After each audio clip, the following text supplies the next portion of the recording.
What's up, Kravology? Chef Alvin here with Mind Body Fuel. If you don't know, Mind Body Fuel is a meal prep and coaching business that Chief Kirk and I started a year and a half ago to help feed and nourish some of our top performing Krav practitioners here in Houston, as well as some of our instructors. And Chief asked me to share a little bit of my story and some of the things we've been finding out as we've been running this meal prep business and giving people coaching here in Houston. So I'm happy to do that today. I want to start by sharing my Krav journey and what that looked like for me, and some of the things that we've learned from Mind Body Fuel, particularly the 80-20 rule. So let me start by telling you guys that I started Krav Maga in August of 2013. And prior to that, I had never worked out or had a gym membership of any kind in my life. I was probably every bit of 350 pounds when I started Krav Maga. And it was it was the best thing I've ever done for myself. I really started engaging with the instructors. I loved that I was learning a life skill that was going to keep me safer and more confident on the streets. And the workout really resonated with me. It also inspired me to look at other things in my life, particularly my diet. So I started cutting carbs, and I was going to 10 to 12 classes a week. And I started to lose weight, which was great. So I went from about 350, I don't really know the number, and I probably lost 50 pounds or so, maybe 75 pounds within the first year of doing Krav Maga.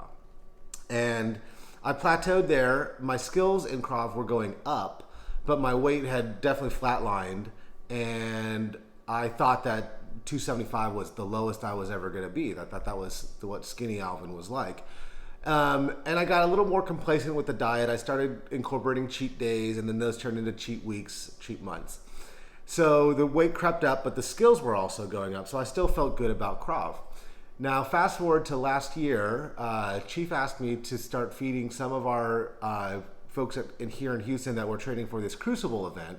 And I fed them for a month, making meals for them, and they all started to lose weight. This was really amazing for me to watch, but it wasn't my diet at the time. I was just making the food.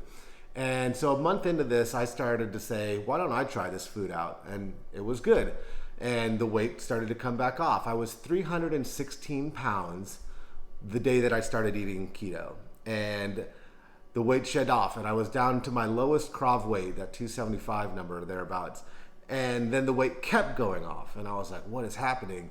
And I remember setting all these little milestone goals for myself, which we'll talk about, I think, in another video. But the weight kept coming off, and I noticed my performance in Krav keep going up. The skills were already pretty high, but now I could work out way more. So I want to talk about, and so this led to me losing 125 pounds in about 11 months. So this leads me to the 80-20 rule. 80% of our body composition and our performance physically is what we eat, and 20% is the training that we do. So you guys have already all found Krav, so congratulations. You're further along than I was when I started. And I was able to improve my body composition and get 20% improvement from sort of my baseline. But it wasn't until I changed my diet that I found the other 80%. So I encourage you to look at what you're fueling your performance with, and whether you want to try keto. If you're here in Houston, Mind Body Fuel is happy to help. If you want to do it on your own, there's plenty of resources. We like the Primal Reset Diet by Mark Sisson. But if you even want to explore nutrition options outside of keto, we encourage you to do that, just so you can improve that other 80% of your performance when you're training Krav Maga. If you have any questions, leave them in the comments below. Other than that, we're happy to serve you, and I look forward to sharing some more stories and learnings that we've had with you. Thanks. Have a great day.